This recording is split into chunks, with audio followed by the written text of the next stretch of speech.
तो नमस्कार आप सभी को। तो कैसे हो आप सभी? उम्मीद करता हूँ बहुत शानदार होंगे और अपनी अपनी स्टडी को भी बहुत ही शानदार तरीके से कर रहे होंगे। तो दोस्तों आ जाइए, क्योंकि आपकी सेवा में हम फिर से प्रेजेंट हो चुके हैं बेहतरीन क्वेश्चन के साथ। ओके, ये क्वेश्चन 2023 में आया हुआ है और ये 21-22 वाले सेशन में पूछा हुआ है। ठीक है, एमसीक्यू है, ध्यान रखना ये सारे। ठीक है, चलिए, लेकिन क्वेश्चन में ये जितने भी क्वेश्चन हमने कराए हैं आपको, ठीक है, ये आज हमारी तीसरी क्लास है किसके मैट्रिसेस चैप्टर की, है ना। तो फर्स्ट क्लास में भी हमने एमसीक्यू कराए थे 2 क्वेश्चन, सेकंड क्लास में भी 2 क्वेश्चन एमसीक्यू कराए थे और यहाँ भी देखो 2 क्वेश्चन एमसीक्यू। ये 6 क्वेश्चन करा रहे हैं हम आप।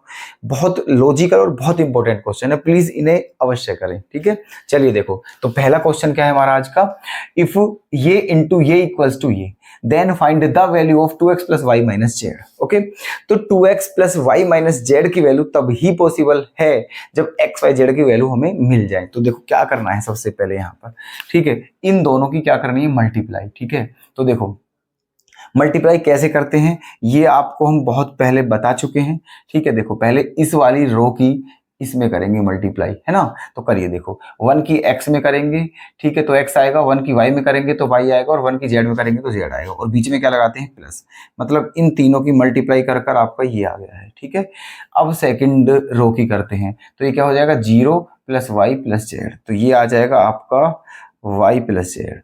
अब थर्ड रो की करते हैं, तो 0 प्लस 0 प्लस जेड, है ना, तो ये क्या आ जाएगा, जेड। ये आ गया है आपका, और ये किसके इक्वल है आपका, 6 3 2 के। ठीक है, अब देखना कंपेयर करोगे तो x plus y plus z की वैल्यू कितनी है ना, x plus y plus z की वैल्यू कितनी है, 6, है ना, और आपकी y प्लस जेड की वैल्यू कितनी है, y प्लस जेड की वैल्यू 3, है ना, और z की वैल्यू क्या है, 2। z की वैल्यू क्या है, 2। ठीक है, चलिए अब देखो क्या करना है, इस z की वैल्यू को यहां पर रख दीजिए आप यहां पर, तो क्या हो जाएगा, ये y प्लस 2 इक्वल्स टू 3, तो 2 माइनस 3 क्या हो जाएगा, 1। तो इसका मतलब y की वैल्यू क्या आ जाएगी, 1, और z की वैल्यू क्या है, 2। अब ये y और z की वैल्यू यहां पर रख दीजिए, है ना, तो x प्लस y के प्लेस पर 1 और z के प्लेस पर 2 इक्वल्स टू 6। 3 मतलब 2 और 1 3, और 6 माइनस 3 क्या आ जाएगा, 3। तो x की वैल्यू क्या आ गई, 3। तीनों की वैल्यू हमें मिल चुकी हैं, x की भी, y की भी, z की भी। अब यहां पर पुट कर दीजिए इन्हें, है ना, क्योंकि वैल्यू तो इसी की बतानी है। ठीक है, यहाँ इसकी यहां पर रख दीजिए इसकी वैल्यू, तो 2x, तो 2 इंटू एक्स के प्लेस पे क्या, 3, प्लस y के प्लेस पर क्या, 1, है ना, माइनस z के प्लेस पर 2।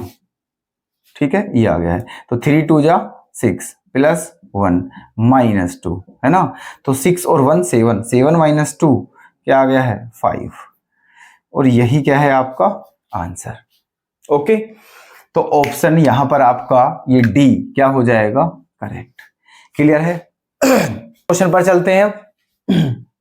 If a is equals to इतना, then find the value of इतना। ठीक है, आपको ए दिया हुआ है, वो भी मैट्रिक्स की फॉर्म में, और इसकी फॉर्म बतानी है। तो ये क्वेश्चन देखना है ना, अच्छा बहुत बढ़िया क्वेश्चन है, प्लीज देखिएगा ध्यान से। ए दिया हुआ है, देखो चलो कोई बात नहीं, हम निकालते हैं ए स्क्वायर। ठीक है, क्या निकालते हैं हम, ए स्क्वायर। तो ए स्क्वायर क्या होगा दोस्तों, ए गुणा ए होगा, ए गुणा ए। ठीक है, ऐसे, तो 1 1 1 माइनस 1 माइनस 1 माइनस 1 1 1 1, ये है ना, 1 1 1 माइनस 1 माइनस 1 माइनस 1 1 1 1। ओके, ये आपका क्या है, ए स्क्वायर ऐसे निकलेगा, मतलब ए में एक ही मल्टीप्लाई करनी है। अब देखो मल्टीप्लाई करने पे क्या आएगा, है ना, देखिएगा, पहले इस रो की इस कॉलम में करेंगे, है ना, करिए, तो देखना 1 की 1 में करेंगे तो क्या आएगा, है ना, 1 आएगा। ठीक है, माइनस 1 की 1 में करेंगे तो माइनस 1 आएगा, फिर 1 की 1 में करेंगे तो फिर प्लस 1 आएगा। ठीक है, आएगा, है ना। अच्छा, और 1 से 1 क्या हो जाएगा, कैंसिल, तो क्या बच जाएगा, केवल 1 बच जाएगा। ठीक है, समझना इस बात को थोड़ा ध्यान से, क्या बच जाएगा, केवल 1। इसकी इसमें मल्टीप्लाई करने पर 1 बचेगा। ठीक है, अब इसकी किसमें मल्टीप्लाई करेंगे, यहां पर, है ना, देखो 1 की माइनस 1 में करोगे तो माइनस 1 आएगा, -1 की -1 में करोगे तो +1 आएगा, ठीक है, और फिर 1 की -1 में करोगे तो -1 आएगा, तो -1 से +1 कैंसिल हो जाएगा, तो क्या बचा -1, तो यहां पर क्या आ गया है -1, ठीक है।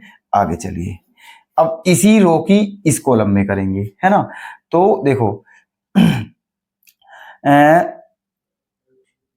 एक बात बताइए, आप इसमें कर रहे हो ना, ये रो, ये कॉलम और ये कॉलम तो सेम है, ठीक है, बताइए ये कॉलम और ये कॉलम सेम है, तो जो मल्टीप्लाई इसकी इसमें करने के बाद आया था वही मल्टीप्लाई इसकी इसमें करने के बाद आएगा, क्योंकि सेम है बिल्कुल, ठीक है, और यहाँ क्या आया था 1, तो यहाँ भी क्या आएगा 1, ठीक है।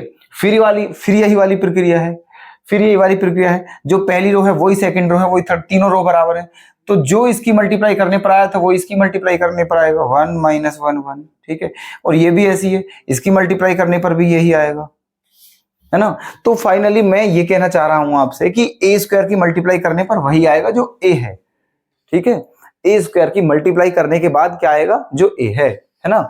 चलिए अब आप ए क्यूब निकालोगे, क्या निकालोगे ए क्यूब, है ना, तो ए क्यूब में क्या करोगे आप, ए क्यूब में आप क्या करोगे, आप करोगे ए स्क्वायर इंटू ए, क्या करोगे ए स्क्वायर इंटू ए, और ए स्क्वायर की वैल्यू क्या है आपकी ये, और ए की वैल्यू क्या है आपकी ये, मतलब फिर से आप इन दोनों की मल्टीप्लाई करोगे तो फिर यही आएगा। फिर आप निकालोगे ए की पावर 4, ए की पावर 4 में क्या करोगे आप ए क्यूब गुणा ए, ठीक है, फिर आपका यही आएगा। मतलब ध्यान से, बिल्कुल ध्यान से देखिए, और आप खुद भी करके देख लीजिए, आप चाहे ए स्क्वायर निकालो, ए क्यूब निकालो, ए की पावर 4 निकालो, ए की पावर 5 निकालो, 6 7 8 कुछ भी निकालो ए की पावर, ठीक है, आपका आना यही है, ठीक है, यही आना है आपका दोस्तों, यही आएगा, ठीक है, देख लीजिए आप करके, है ना, हमने आपको दिखा दिया है, देखो ए स्क्वायर करके, ए क्यूब भी बता दिया है आपको, यही आ रहा है और सब यही आएगा, ठीक है। तो फाइनली हमारा कहने का मतलब ये है आपसे, ठीक है, कि जब आना ही ये है, जब आना ही ये है, इस बात का मतलब ये हुआ कि आपका ए की पावर 5, है ना, और ए की पावर 4 और ए की पावर 3 और ए स्क्वायर, ये सब क्या है इक्वल हैं, क्या है ये सब इक्वल हैं दोस्तों, सब बराबर हैं, और सब किसके बराबर हैं दोस्तों, ये ए के बराबर हैं, किसके बराबर है ए के, क्योंकि सबकी वैल्यू निकालने पर केवल यही आएगा, और ये किसके बराबर है ए के, तो सब ए के बराबर है, ठीक है। तो अल्टीमेट क्या होगा सिस्टम, आप ए की पावर 5 पर भी क्या लिख सकते हो ए की पावर 4 के प्लेस पर भी क्या लिख सकते हो ए की पावर क्यूब के प्लेस पर भी क्या लिख सकते हो ए, और ए स्क्वायर के प्लेस पर भी क्या लिख सकते हो ए, क्योंकि सभी ए के बराबर है, ठीक है। बताइए कोई दिक्कत है, समझ में आ गई ना हमारी बात जो हम कहना चाह रहे हैं, ठीक है। आप किसी की भी वैल्यू निकाल रहे हो तो वो यही आ रही है और ये ए के बराबर है, इसका मतलब ये सभी ए के इक्वल हैं, मैंने सभी के प्लेस पर ए रख दिया है, ठीक है। अल्टीमेट हमें वैल्यू भी तो इन्हीं की बतानी है, ठीक है। अब देखो ध्यान से, है ना, ए से माइनस ए से प्लस ए, सब कुछ कैंसिल हो गया है, तो आंसर क्या आ गया है आपका 0, ठीक है। ये है आपका, बस यही आंसर है आपका, ठीक है, क्लियर है। तो ऑप्शन डी आपका हो जाएगा करेक्ट, ओके।